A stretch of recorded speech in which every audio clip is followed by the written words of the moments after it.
1800년 초에 부패한 러시아를 개혁하겠다고 일어선 한 젊은이가 있었습니다. 이 젊은이는 부패한 러시아를 바르게 돌려놓겠다고 하는 그런 일념을 가지고 개혁운동에 참여하였다가 그만 이 운동이 실패하는 바람에 반역자로 몰려서 사형을 선고받게 되어집니다. 시베리아에서 사형이 집행되어지도록 그렇게 선고되어진 후에 시베리아 벌판에 사형자들을 위한 나무가 세워지고 이 청년은 그곳에 묵혀지게 되어집니다. 사형 집행관이 마지막으로 5분의 시간을 주겠다고 하는 이야기를 듣고 나서 이 청년은 이 5분을 어떻게 사용할까 잠시 고민합니다. 처음 2분은 그동안 나와 함께 지내왔던 많은 사람들에 대하여 한 사람 한 사람에 대하여 하나님께 기도하고, 그리고 두 번째 2분은 그동안 살아가게 하셨던 하나님께 대하여 감사의 기도를 드리고, 또 그리고 이제 함께 사형을 받게 되어진 친구들에게 인사하는 그런 2분을 써야 되겠다. 그리고 나머지 1분은 하나님께서 만드신 자연을 바라보면서 하나님 앞에 갈 준비를 해야 되겠다. 이런 마음으로 눈을 감고 그동안 함께 생활해 왔던, 또 함께 도움을 줘왔던 부모님과 형제 자매들, 친구들에 대하여서 하나님 앞에 기도하고, 또 그리고 생존케 하신 하나님께 대하여 감사의 기도를 드린 후 눈을 뜨게 되어지자 저기 멀리서 황제의 특사가 말을 타고 달려옵니다. 그러더니 이 황제의 칙령에 의해서 그는 사형에서 면제함을 받게 되어집니다. 그 후에 그는 자신이 그 사형틀에 매여서 보내었던 5분의 시간에 대하여 결코 잊지 않았다 그래요. 그리고 그때부터 시간의 소중함을 깨닫고 하나님 앞에서 한 시간 한 시간을 소중하게 사용하기로 다짐하고, 그리고 그 감사를 잃지 않고 살아갔던 사람이라고 합니다. 그 사람이 바로 까라마조프가의 형제들, 그리고 영원한 만남과 같은 주옥 같은 명작을 써낸 도스토옙스키의 이야기입니다. 이 도스토옙스키, 사형에 판결되어졌던 그가 사형의 판결에서 면제되어지고 해방되어졌다고 하는 이 소식은 얼마나 기쁜 소식일까요? 그런데 이 소식과 비교도 되지 않는 가장 큰 기쁜 소식이 있습니다. 그것은 바로 예수님께서 이 땅에 친히 인간의 몸을 입고 오셨다는 소식이에요. 그래서 오늘 본문 10절의 말씀을 우리 한번 다 같이 다시 한번 봅니다. 10절을 함께 읽습니다. 시작. 천사가 이르되 무서워하지 말라. 보라, 내가 온 백성에게 미칠 큰 기쁨의 좋은 소식을 너희에게 전하노라. 아멘. 온 세상에 미칠 큰 기쁨의 좋은 소식, 그 소식은 바로 하나님께서 친히 인간의 몸을 입고 이 땅에 오셨다는 소식입니다. 하나님이신 그분이 우리를 구원하시기 위하여 친히 인간의 몸을 입고 오셨다는 이 소식이 세상의 어떤 것과 비교할 수 없는 가장 큰 기쁨의 좋은 소식인 것입니다. 왜 이 소식이 우리에게 가장 큰 기쁨의 좋은 소식입니까? 그 이유는 11절에 이렇게 이야기해요. 우리 11절도 함께 읽습니다. 시작. 오늘 다윗의 동네에 너희를 위하여 구주가 나셨으니 곧 그리스도 주시니라. 아멘.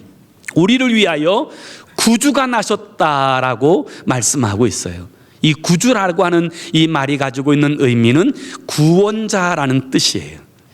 우리를 구원하시기 위하여 하나님이신 그분이 친히 인간의 몸을 입고 이 땅에 오셨다. 죄로 말미암아 마땅히 하나님의 진노와 저주 아래 놓여 있는 우리를 구원하시려고, 그 죄의 싹진 사망과 저주에서 우리를 구원하시려고 하나님이신 그분이 친히 인간의 몸을 입고 이 땅에 오셨다. 이것이 우리에게 세상의 어떤 것과 비교할 수 없는 가장 큰 기쁨의 좋은 소식이라고 오늘 성경은 이야기합니다. 우리 주 예수님은 저와 여러분을 구원하시기 위하여 친히 인간의 몸을 입고 오신 하나님이십니다. 하나님의 독생하신 아들이십니다. 그 주 예수님께서는 저와 여러분의 모든 죄를 짊어지시고 갈보리 언덕 골고다에 오르셔서 우리의 죄를 대속하시는, 우리의 죄와 허물을 속량하시는 십자가에 달리셨습니다. 그리고 물과 피를 다 쏟으신 후에 마지막으로 다 이루셨다 말씀하셨습니다. 다 이루셨다는 이 말씀은 다 지불하였다는 이야기입니다. 우리의 죄와 허물의 대가가 예수 그리스도의 보배로운 피값으로 다 지불되었다, 완불되었다라고 하는 뜻이 바로 다 이루었다라고 하는 말씀이에요. 우리 주 예수님께서 우리의 죄와 허물을 속량하시고 우리를 위하여 구원하시기 위하여 이 땅에 시간과 공간을 초월하여 대속의 제물로 우리를 대신하여 이 땅에 오시고 십자가에 달려 죽으셨으니 이것보다 더 좋은 크고 기쁜 소식이 어디 있겠어요? 그래서 오늘 성경 기자는 우리에게 미칠 가장 큰 기쁨의 좋은 소식이 바로 예수님께서 이 땅에 오신 목적이라는 거예요. 그런데 그 예수님이 어디에 오셨어요? 오늘 12절의 말씀도 우리가 함께 읽습니다. 함께 읽습니다. 시작. 너희가 가서 강보에 쌓여 구유에 뉘어 있는 아기를 보리니 이것이 너희에게 표적이니라 하니라. 아멘. 여기 주님께서 인간의 몸을 입고 이 땅에 오셨을 때 어디에 오셨어요? 강보에 쌓여 구유에, 말구유에 누이셨다, 구유에 오셨다라고 말씀하세요. 그런데 거기서 끝나지 않고 이것이 바로 너희에게 표적이니라 라고 말씀하고 있어요. 하나님께서 행하신 놀라운 일들을 이야기하는 여러 성경 이야기들이 있어요. 특별히 신약 성경에서 하나님의 놀랍고 크신 일들을 이야기할 때 기사와 이적이라고 표현해요. 이 기사라는 말은 헬라어로 테라스라는 단어인데 이것은 바로 사람들이 기절초풍할 만큼 놀라운 일이라는 뜻이 기사예요. 이건 도무지 일어날 수 없는 그 놀라운 그 큰 일이 일어난 이 사건에 대하여 기사라고 이야기하고요. 이적이라고 하는 이 단어는 디나미스라고 하는 단어가 쓰여졌는데 이 이적이라고 하는 이 단어의 의미는 바로 하나님의 놀라운 능력으로 우리의 삶에 개입하셔서 하나님의 역사하심을 나타낸 이 사건을 이적이라고 그렇게 말씀하시는 거예요. 그런데 오늘 하나님이신 그분이 인간의 몸을 입고 이 땅에 오실 때 구유에 오셨다고 하는 이 사실에 대하여 오늘 성경은 이것이 너희에게 표적이라고 말씀하세요. 이 표적이라고 하는 이 말은 헬라어로 세메이온이라는 단어인데 이 단어에서 사인이라고 하는 단어가 파생되어져요. 이것은 너희에게 주는 하나님의 사인이다. 예수님께서 인간의 몸을 입고 이 땅에 오셨을 때 말 구유에 탄생하신 것은 우연히 되어진 것이 아니고 하나님께서 우리에게 주시고자 하는 분명한 메시지가 있는 표적이다, 하나님의 사인이다. 오늘 성경은 그렇게 말씀하고 있어요. 예수님은 도대체 왜 이 땅에 인간의 몸을 입고 오셨을 때 구유에 탄생하셨을까요?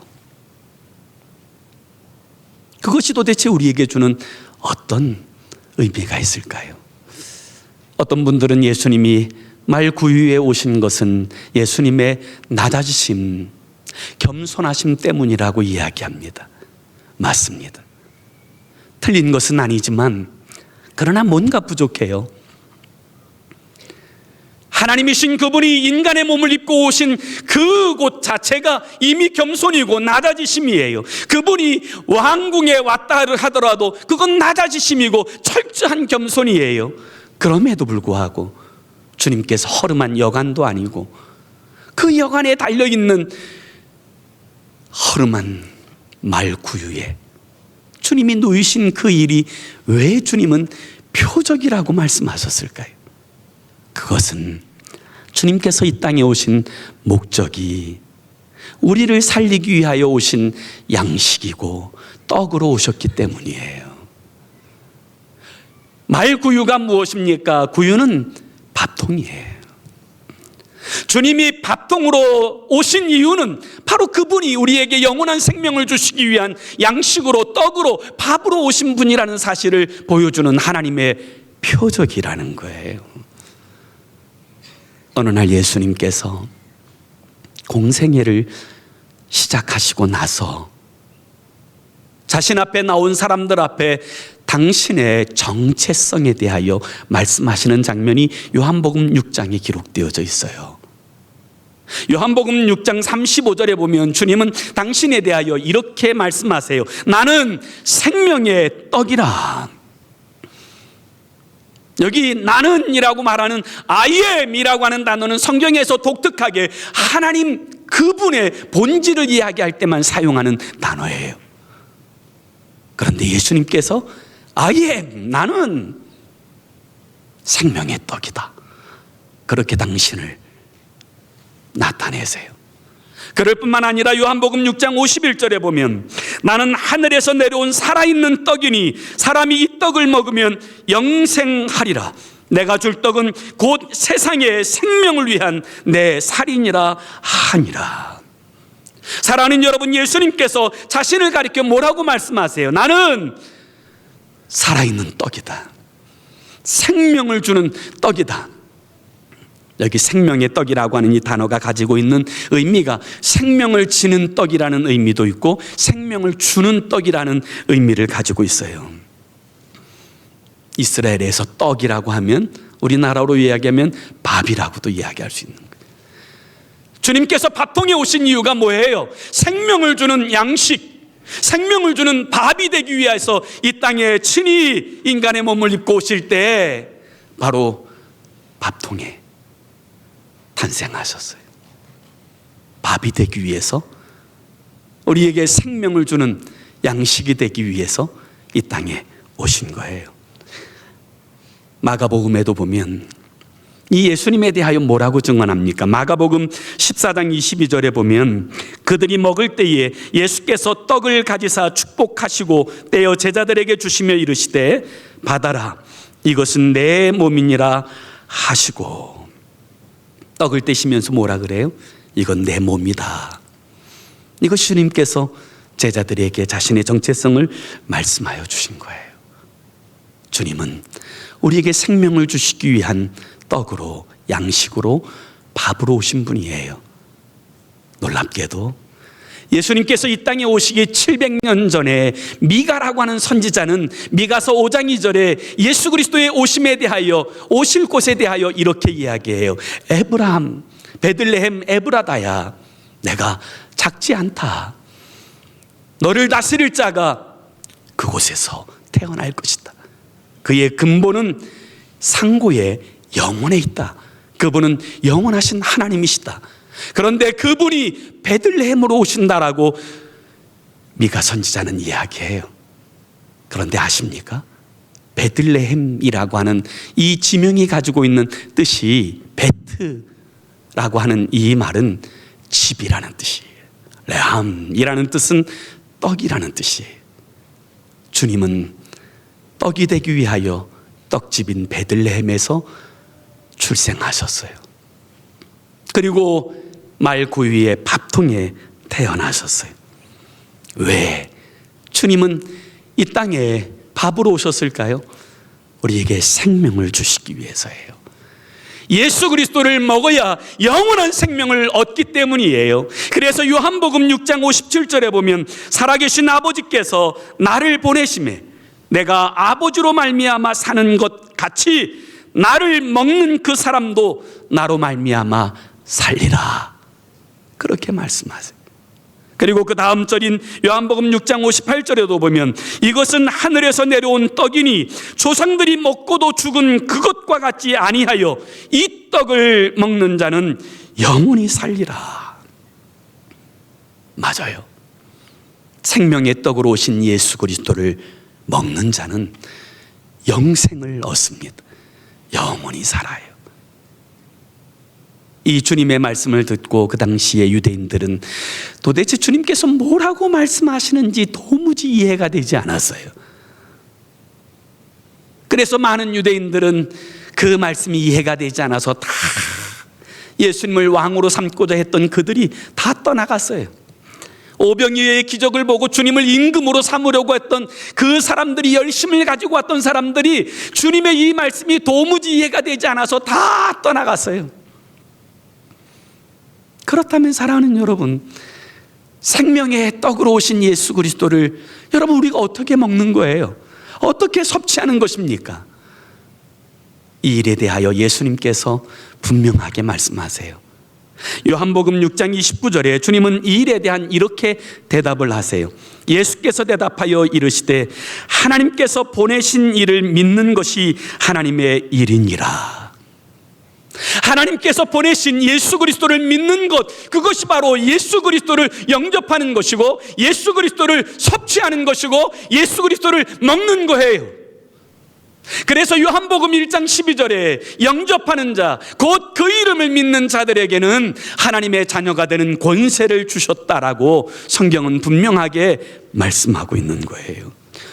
영접이 뭐예요? 그분을 모셔드리는 거지. 내 마음의 문을 열고 그분을 나의 주님으로, 나의 하나님으로, 나의 왕으로 모셔드리는 것, 그 영접함을 통하여 그는 비로소 생명의 떡이신 예수 그리스도를 내게 모셔드리는 것이고, 그와 같은 자들에게 주님은 영생을 주시기 위하여 생명의 떡으로 베들레헴에서 구유에 탄생하신 거예요. 우리가 예수 그리스도를 영접하는 두 번째 방법은 하나님의 말씀을 먹는 거예요. 그래서 성경에 보면 이 말씀은 종종 먹는 것으로 표현되어지는 것을 우리가 볼 수 있어요. 예수님은 말씀이 육신이 되어 이 땅에 오신 하나님의 아들이에요. 우리가 하나님의 말씀을 날마다 묵상하고 그 말씀대로 행하며 이 말씀을 붙들고 살아가는 것, 그것이 바로 예수 그리스도를 섭취하는 것과 같은 거예요.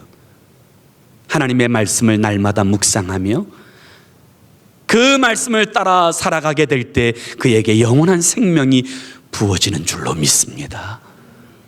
하나님의 말씀을 가까이 하는 것, 이 하나님의 말씀을 주야로 묵상하는 것, 이 하나님의 말씀과 동행하는 것, 그것이 바로 주님과 동행하는 것이요, 주님 안에서 거하는 삶의 비결이 되는 거예요. 우리 주 예수님은 이 땅에 밥이 되기 위해서 오셨어요. 스스로 낮추고 낮추셔서 친히 인간들을 구원하시기 위한 떡이 되기 위해서 이 땅에 오셨어요. 그리고 주님은 이렇게 말씀하세요. 누구든지 와서 먹으라.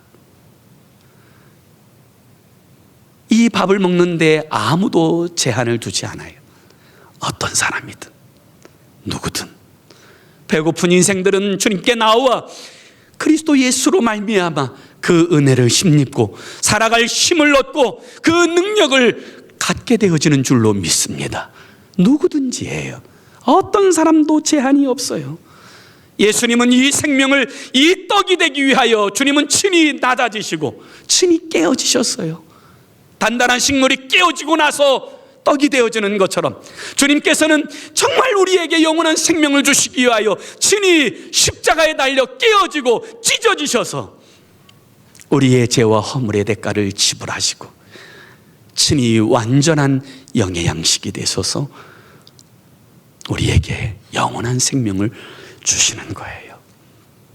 그렇다면 사랑하는 성도 여러분, 떡으로 오신 예수 그리스도를 영접한 사람들은 어떻게 살아야 될까요? 밥 먹은 힘으로 살아야 되겠죠. 그러나 동시에 우리 또한 저는 밥처럼 살아야 된다고 믿습니다. 다른 사람에게 힘을 줄 수 있는, 다른 사람들을 세워줄 수 있는, 그들의 기력을 세워주고 그들에게 힘을 북돋아 줄 수 있는 그런 밥 같은 그런 존재로 우리의 삶이 사라지는 것, 그것이 밥 먹고 힘 얻은 자들이 살아야 될 삶의 방식이라고 믿습니다. 조금도 손해보지 않겠다고 눈에 불을 켜고 살아가는 삶 말고, 때로 이 사람에게도 치이고 저 사람에게도 먹히고, 그래도 우리 주님을 힘입어서 여전히 세상 가운데 이 아름다운 거룩한 영향력을 나타내주는 그런 믿음의 사람들로 우리의 삶이 세워지고 그렇게 사라질 수 있기를 원합니다. 성탄절입니다. 우리 주 예수님께서는 영광의 보좌를 버리시고 친히 낮은 곳에 임하셔서 심지어 말 구유에 태어나십니다. 그런데 구주 예수님을 나의 주, 나의 하나님, 나의 왕으로 모신 인생이 낮아지지 않으려고 자존심 피우고 혈기 부리고 고집 부리고 그렇게 살아갑니다. 아니요, 우리 주 예수 그리스도를 닮아 여러분 철저하게 낮아지고 철저하게 깨어지는 은혜를 배우는 성탄절이 되기 원합니다. 사도 바울은 그 주님의 신비를 알고 나는 날마다 죽는다고 말합니다. 나는 날마다 죽노라. 나는 유대인에게는 유대인같이, 이방인에게는 이방인같이, 할례 없는 자에겐 할례 없는 자같이, 할례 있는 자에겐 할례 있는 자같이, 이 사람에게 치이고 저 사람에게 치여도 나는 날마다 죽노라. 그 일을 통하여 복음이 복음되게 하고자 하는 이 간절함 때문에 저는 이번 성탄절에 우리도 좀 주님의 모습을 닮아서 낮아지고 겸손해짐을 배울 수 있기를 원하고, 이 사람에게 먹혀도 힘을 주고 저 사람에게도 영향을 줄 수 있는 그런 하나님의 축복의 통로로 쓰임바 되어지는 그런 하나님의 사람들로 세워지는 은혜가 있기를 예수의 이름으로 축원합니다. 기도합시다. 하나님,